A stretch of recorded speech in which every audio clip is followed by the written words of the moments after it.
Oh. Yan nga na si Connie Mafusito tarong. Kamu mana paspasan penuasan. Karo wala sa luyo Connie. Siguro gusto niya ang kaliyan sa luyo. Ayan.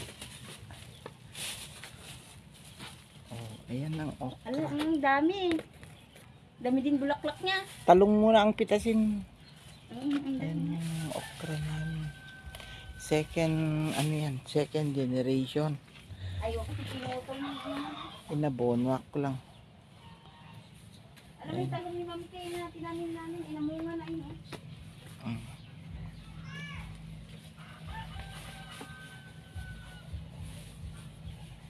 Ayan ang mga Ay, ang dami. daming sili.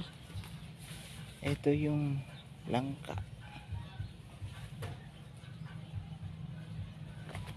Ang daming sili oh. Ha?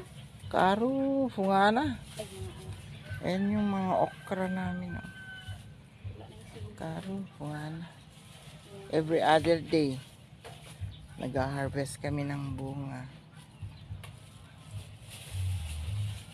Pero hindi ko naman i-video yung nandun. Yung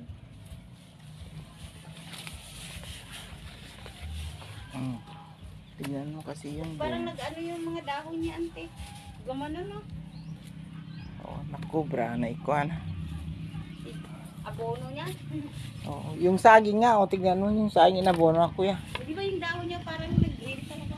Ito yung mga bago naming tanim na kamosi.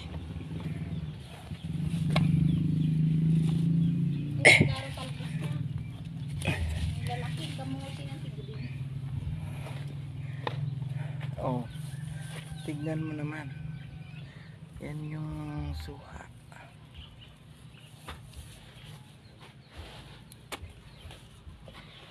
Ano yan? Mula mga gaya, te, irakon. Mga ba? Yung dun sa supot yan. Pakalayat tanakon po, ari. Ayan. Pero ang daming bunga ng talong yan. Ayan yung mga bago naming kamote na tinanim sa ano, pinaghukayan na ano, sa bomba. Pati yung talong, ante, ang daming bunga. Ayan ang bagong bunga. pinusi ko bi karon tayo. Ay, naman. Oh, ayan na yung mga manipon.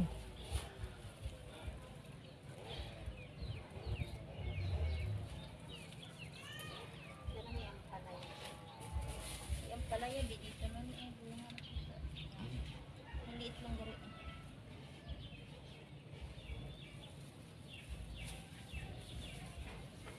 Ay, mahaba na. Wow, ang